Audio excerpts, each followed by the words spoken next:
नमस्ते साथियों, कैसे हैं आप सभी लोग। आप सभी लोग अच्छे होंगे, अपनी पढ़ाई अच्छे तरीक़ा से कर रहे होंगे। तो आज आपके लिए जो प्रैक्टिस सेट लिए हैं यूनिक पब्लिकेशन के जो बुक है उसी से रिलेटेड हम डेली आप लोगों को इस चैनल पर प्रैक्टिस प्रश्नों को करा रहे हैं।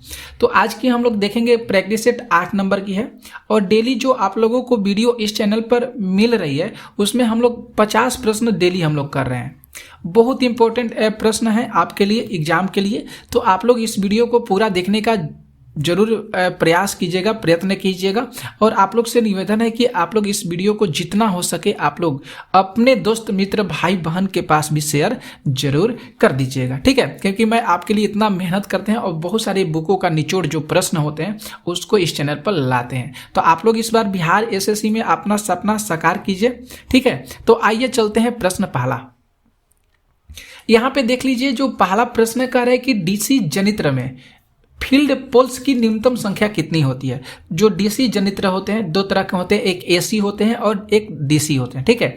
तो डीसी जनित्र में बात किया है, इसमें जो फील्ड पोल्स होते हैं इनकी न्यूनतम संख्या कितनी होती है। तो इनकी जो न्यूनतम संख्या होती है वह 2 होती है। कितनी होती है? फील्ड पोल्स की न्यूनतम संख्या 2 होती है। कौन से जनित्र में होती है? तो डीसी जनित्र में होती है। ओके, आगे देखिए प्रश्न। यहाँ पे जो 2 नंबर प्रश्न है कि शुष्क बर्फ किससे तैयार की जाती है। जो शुष्क बर्फ होते हैं वह किससे तैयार किए जाते हैं। तो कार्बन डाइऑक्साइड, यहाँ पे जो CO2 होगा, कार्बन डाइऑक्साइड का रासायनिक सूत्र जो हो जाएगा वह CO2 हो जाएगा। तो शुष्क बर्फ जो है ये कार्बन डाइऑक्साइड से तैयार किया जाता है। क्लियर। प्रश्न चलते हैं हम लोग तीसरा नंबर। और दोस्तों आप लोग से निवेदन है कि इस वीडियो को जितना हो सके शेयर कीजिएगा। चैनल पर नए हैं तो जरूर चैनल को सब्सक्राइब कर लीजिएगा। इसी तरह के वीडियो बहुत इंपॉर्टेंट प्रश्न आप लोगों को इस चैनल पर मिलते रहेंगे। तो जो तीसरा प्रश्न है कि साबुन के साथ तत्परता के साथ झाग न बनाने वाला जल होता है। मतलब साबुन के साथ जो झाग बनाता है जो जल वह नहीं होता है। कौन सा जल जो है वह झाग साबुन के साथ नहीं बनाता है। तो डी ऑप्शन को हम लोग सही करेंगे, कठोर जल।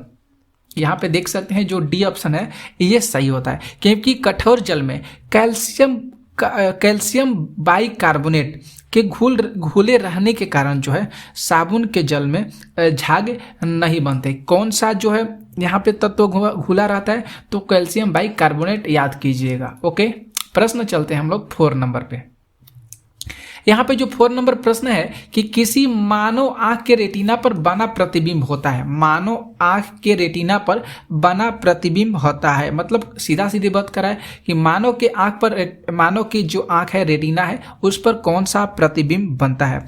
तो उस पर जो वास्तविक और उल्टा प्रतिबिंब बनता है। कौन सा प्रतिबिंब बनता है? तो उस पर वास्तविक और उल्टा प्रतिबिंब बनता है। ध्यान में रखिएगा, जो आंख है जो है रेटिना है उस पर हमेशा वास्तविक और उल्टा प्रतिबिंब बनता है। क्लियर। प्रश्न चलते हैं हम लोग 5 नंबर पे। यहाँ पे जो 5 नंबर प्रश्न है कि मानव शरीर में रक्त की परिशुद्धि की जाती है। रक्त की परिशुद्धि जो है ब्रिक जो है, यहाँ पे देख सकते हैं सी ऑप्शन सही है। जो रक्त की परिशुद्धि है वह ब्रिक के द्वारा किया जाता है, ठीक है। आगे देखिए प्रश्न यहाँ पे 6 नंबर। 6 नंबर प्रश्न है कि इंफ्रारेड किरणें जिसको यहाँ पे जो दिया गया इंफ्रारेड रे, इंफ्रा यहाँ पे दिया गया है उसका क्या है, मतलब कौन सी तरंगे है। अनुदैर्ध्य, अनुप्रस्थ, यांत्रिक और विद्युत चुंबकीय तरंगे है। तो डी ऑप्शन हम लोग यहाँ पे टिक करेंगे, सही होगा। विद्युत चुंबकीय तरंगे है। कौन सा है? इंफ्रारेड किरणें। इंफ्रारेड किरणें कौन सी तरंगे है? तो ये विद्युत चुंबकीय तरंगे है। ये उदासीन होती है और ये अनुप्रस्थ भी होती है। ओके, और ये भी ध्यान में रखिएगा कि जो विद्युत चुंबकीय तरंग है इसकी अवधारणा मैक्सवेल के द्वारा दिया गया था। किसके द्वारा दिया गया था? तो जो मैक्सवेल हैं इनके द्वारा जो है विद्युत चुंबकीय तरंगे की अवधारणा दिया गया था मैक्सवेल के द्वारा, ठीक है। प्रश्न चलते हैं हम लोग 7 नंबर। यहाँ पे देख लीजिए जो 7 प्रश्न है कि निम्नलिखित में से किसे कीट कहते हैं। किसे कीट कहते हैं? तो जो तिलचटा दिया गया है इसे कीट कहा जाता है। बी ऑप्शन सही होगा। पूछा गया है कि किसे कीट कहा जाता है, तो तिलचटा को कीट कहा जाता है, ठीक है। आगे देखिए प्रश्न। यहाँ पे जो 8 नंबर प्रश्न है कि रेशम का कीड़ा अपने जीवन चक्र का जो इंग्लिश वर्ड दिया गया है लाइफ साइकिल के किस चरण में वाणिज्य तंतु पैदा करता है। जीवन चक्र के किस चरण में वाणिज्य तंतु पैदा करता है रेशम का कीड़ा।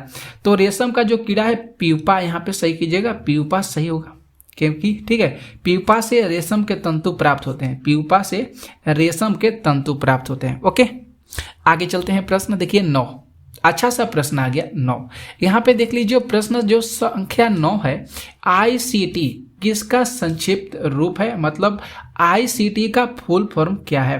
तो ICT का जो फुल फॉर्म हो जाएगा, डी ऑप्शन को हम लोग देख लेंगे, यहाँ पे सही होगा, देख लीजिए ये डी ऑप्शन सही होगा, information and communication technology. Information and communication technology जो है ये ICT का फुल फॉर्म हो जाएगा। ठीक है, तो इसे ध्यान में जरूर रखिएगा क्योंकि ICT जो है हम अभियंता क्षेत्र का एक प्रमुख विभाग होता है जिसमें सूचना और संचार का विशेषज्ञ बनाया जाता है। ठीक है, तो इसे ध्यान में जरूर रखिएगा। प्रश्न हम लोग चलते हैं 10 नंबर पे।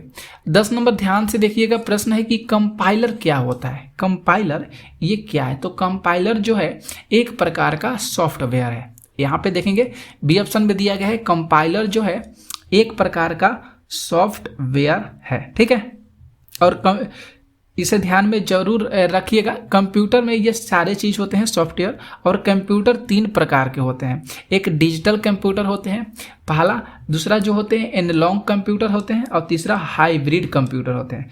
तो कंप्यूटर 3 तरह के होते हैं, ध्यान में जरूर रखिएगा।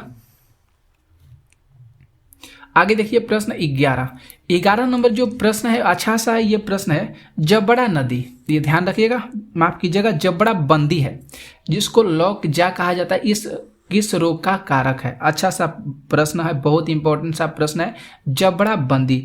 तो जबड़ा बंदी जो रोग है जिसको यहाँ पे आप लोग ध्यान में रखिएगा, ये तो इसमें बहुत सारा विद्यार्थी कंफ्यूजन हो जाएंगे। यहाँ पे जबड़ा बंदी दिया गया है तो इसे ध्यान में रखिएगा। आप लोगों को बताते हैं इसका नाम हो सकता है दूसरा टेटनस रोग। अब कहिएगा सर जी हम लोग को समझ में आ गया, टेटनस रोग का कारक क्या हो सकता है। देखिए भुलवाने के लिए इस तरह के प्रश्न मिलेंगे आप लोगों को, तो सही तरीका से आप लोग को देखना होगा, समझना होगा कि जबड़ाबंदी मतलब टेटनस रोग का प्रमुख कारक क्या हो सकता है।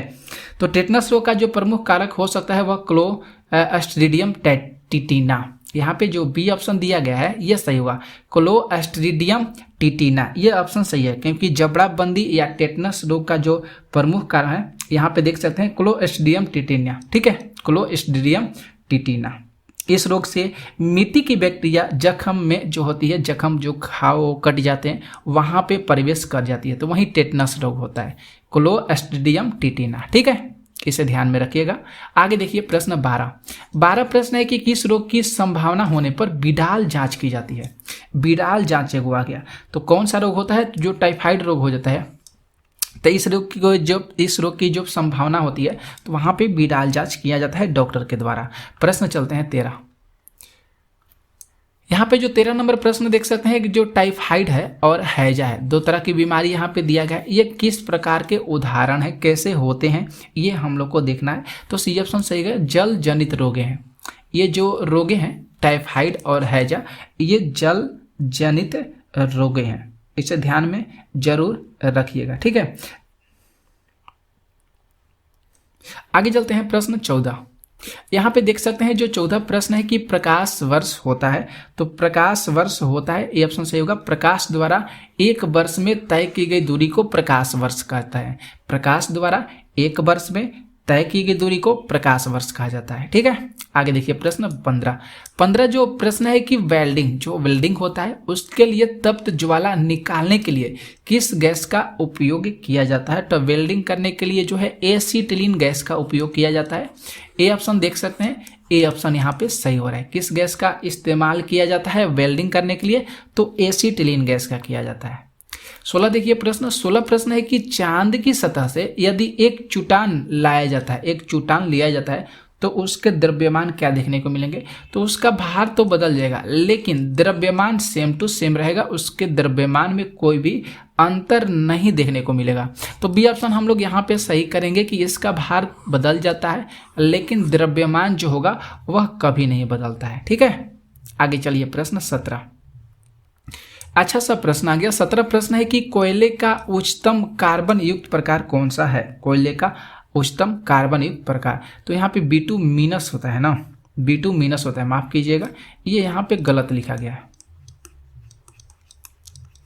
बिटुमिनस हो जाएगा। ओके, तो कार्बन का जो उच्चतम जो स्रोत माना जाता है वह एंथ्रासाइट होता है, एंथ्रासाइट होगा यहाँ पे, एंथ्रासाइट होता है। ठीक है, क्योंकि इसके अंदर जो कार्बन की जो मात्रा होती है वह 80.5 से लेकर 85.7% होती है। 80.5 से लेकर 85.7% जो होती है इसके अंदर कार्बन की मात्रा होती है, तो इसे ध्यान में जरूर आप लोग रखिएगा। ओके, कोयले के जो प्रकार होते हैं 4 प्रकार के होते हैं, एंथ्रासाइट कोयला, बिटुमिनस कोयला, लिग्नाइट कोयला, इसे ध्यान में तीनों चीज को रखिएगा। लिग्नाइट होता है, पीट कोयला भी होता है। आगे चलते हैं प्रश्न हम लोग 18। यहाँ पे देखिए ध्यान से प्रश्न को। 18 जो प्रश्न है कि ल्यूकीमिया किसका रोग है। ल्यूकीमिया जो है ये रक्त में बहुत सफ़ेद रक्त कोशिकाओं के कारण बनता है, तो यहाँ पे जो बी होगा ये सही होगा। किसका रोग है, तो रक्त का मतलब ब्लड का रोग है ल्यूकीमिया। ओके, 19 देखिए प्रश्न। 19 नंबर प्रश्न है कि हीमोग्लोबिन का मुख्य घटक क्या है। तो हीमोग्लोबिन का जो मुख्य घटक है वह लोहा है। जो खून में जो कौन सा तत्व सबसे ज़्यादा मात्रा में होता है, तो उसका नाम हो जाएगा लोहा, आयरन याद कीजिएगा। ठीक है, हीमोग्लोबिन का मुख्य घटक है। 20 नंबर प्रश्न है कि डिओडिम का एक भाग होता है। तो डिओडिम जो है एक आंत का भाग है। किसका भाग है, आंत का भाग है। ओके, आगे देखिए प्रश्न। यहाँ पे जो 21 नंबर प्रश्न है कि इनमें से कौन एक रासायनिक क्रिया नहीं है। तो जल का वाष्प में बदलना जो है ये रासायनिक क्रिया नहीं है। जल का वाष्प में बदलना ये जो है किसी प्रकार की रासायनिक अभिक्रिया नहीं है। कोयले का जलना, भोजन का पचना, पेपर का जलना ये रासायनिक अभिक्रिया है। ओके, आगे चलते हैं प्रश्न 22 नंबर।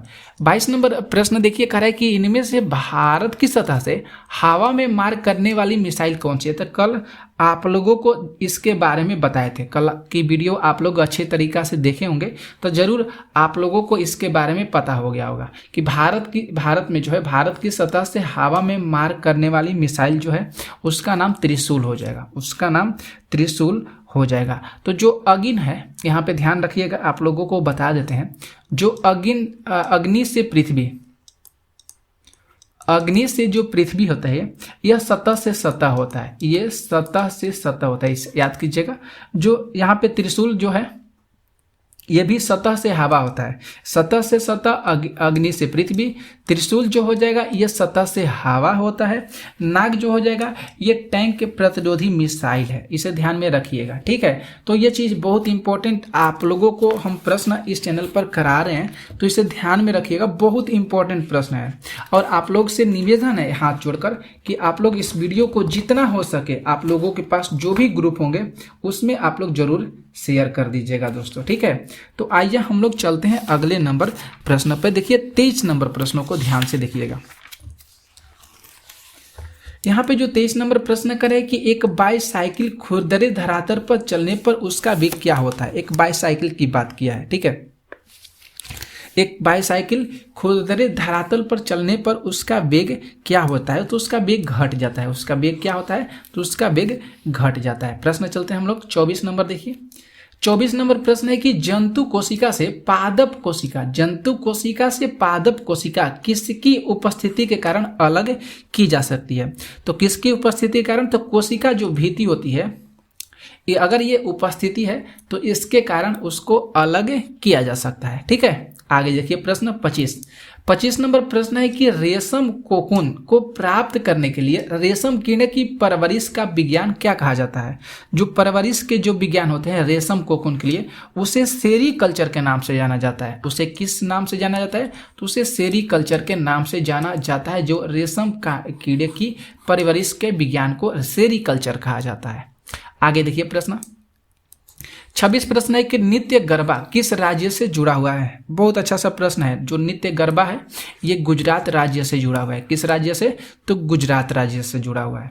27 देखिए प्रश्न। 27 प्रश्न है कि अर्जुन पुरस्कार दिया जाता है। तो अर्जुन पुरस्कार जो है खेल में उत्कृष्ट जो प्रदर्शन खिलाड़ी करते हैं या कोई भी व्यक्ति करता है उसको अर्जुन पुरस्कार दिया जाता है। तो खेल में उत्कृष्ट प्रदर्शन जिससे अर्जुन पुरस्कार उसी को दिया जाता है जो खेल में अच्छा प्रदर्शन करते हैं। 28 प्रश्न है कि इवेन्यू का मुख्यालय कहाँ पे स्थित है। तो इवेन्यू का मुख्यालय न्यूयॉर्क शहर में, यहाँ पे न्यूयॉर्क होगा। ठीक है, इवेन्यू का मुख्यालय कहाँ पे हो जाएगा? तो न्यूयॉर्क शहर में हो जाएगा। ओके, प्रश्न चलते हैं हम लोग 29 नंबर पे। 29 नंबर प्रश्न है कि हीराकुंड हाइड्रो इलेक्ट्रॉनिक पावर परियोजना कहाँ पे है। अच्छा सा प्रश्न, बहुत इंपॉर्टेंट सा प्रश्न है और कई बार एग्जाम में भी आया हुआ प्रश्न है, तो इसे ध्यान में जरूर रखिएगा आप लोग। ठीक है, बहुत इंपॉर्टेंट चीज आप लोगों को हम करा रहे थे। हीराकुंड जो इलेक्ट्रॉनिक जो पावर है, ये पावर जो परियोजना है ये किस राज्य में है, ये प्रश्न में पूछा गया है। तो इसका जो राइट आंसर होगा उड़ीसा, ये बिल्कुल सही होगा। देख लीजिए यहाँ पे, ध्यान से देखिएगा। ऑप्शन बी हम लोग सही करेंगे, उड़ीसा राज्य में है हीराकुंड हाइड्रो इलेक्ट्रॉनिक पावर परियोजना। आगे देखिए प्रश्न 30 नंबर। यहाँ पे 30 नंबर प्रश्न है कि बिहू किस राज्य का त्योहार है। बिहू किस राज्य का त्योहार है, बहुत इंपॉर्टेंट सा प्रश्न है। तो असम का है ना दोस्तों। बिहू किस राज्य का त्योहार है? तो बिहू असम का प्रमुख त्योहार है। ठीक है, अब यहाँ पे आप लोग को कुछ बताते हैं जो आगे चलिए दोस्तों। 50 प्रश्न है, वीडियो बहुत ज़्यादा लंबा हो जाएगा अगर आप लोग को सारे चीज़ डिटेल से बताने लगे तो। 31 प्रश्न देखिए, राष्ट्रीय सुरक्षा अकादमी कहाँ पे है। तो खड़ंग वसला याद कीजिएगा, यहाँ पे सी ऑप्शन सही होगा। राष्ट्रीय सुरक्षा अकादमी कहाँ पे है, जिसको एनडीए कहा जाता है। इसे ध्यान में रखिएगा, एनडीए भी याद रखिएगा, कहीं कभी कभी एग्जाम में दिया जाता है। तो खड़ंग वासला हो जाएगा। ठीक है, देहरादून में आप लोग को बता देते हैं राष्ट्रीय मिलिट्री अकादमी है। राष्ट्रीय मिलिट्री अकादमी देहरादून में हो जाएगा। और जो कोयम्बटूर है, यहाँ पे एयरफोर्स एडमिनिस्ट्रेटिव कॉलेज है। कहाँ पे? कोयम्बटूर में हो जाएगा। और एयरफोर्स टेक्निकल जो कॉलेज है ये बेंगलोर में हो जाएगा। इसे ध्यान में रखिएगा, आप लोग को बहुत चीज बताते चलते हैं साथ ही साथ। 32 जो प्रश्न है कि निम्न में से किस धातु में सबसे अधिक मॉलिएबिलिटी पाई जाती है।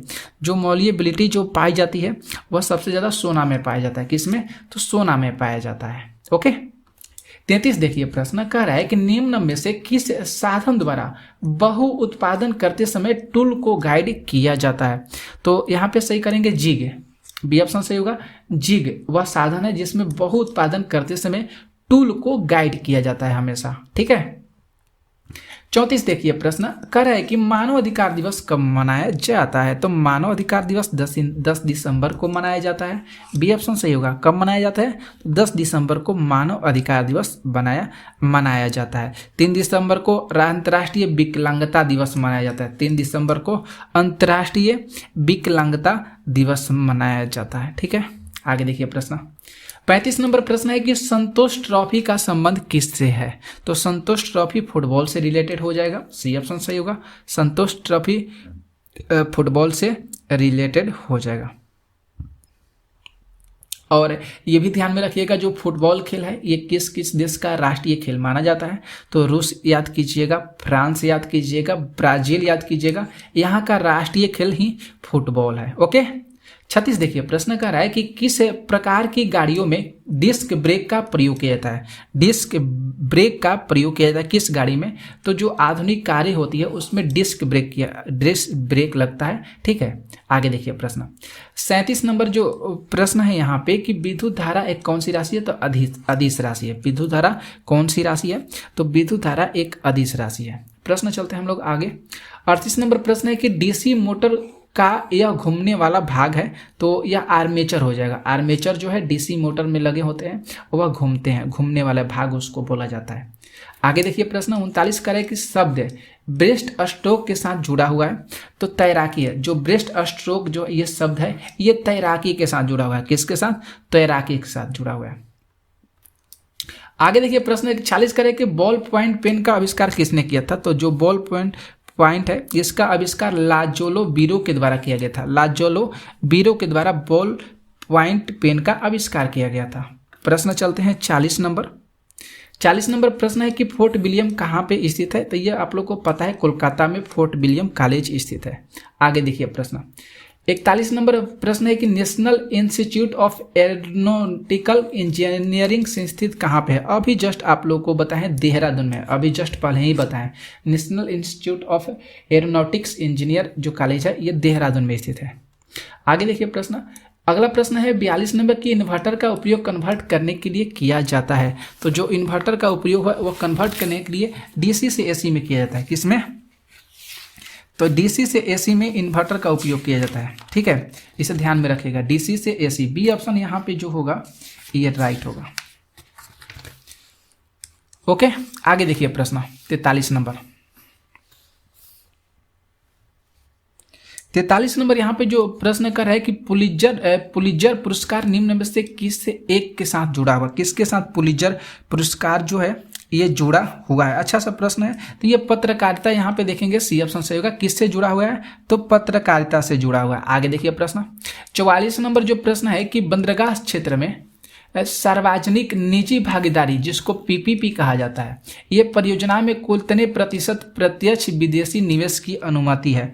अच्छा सा प्रश्न है, कितने प्रतिशत, तो 100%। कितने प्रतिशत, तो 100%। 45 नंबर जो प्रश्न देखिए करे श्री अरबिंदो आश्रम कहाँ स्थित है, तो ये पौंडीचेरी में स्थित है। कहाँ पे है ये आश्रम स्थित है, तो पौंडीचेरी लिखा गया, पुडुचेरी होना चाहिए।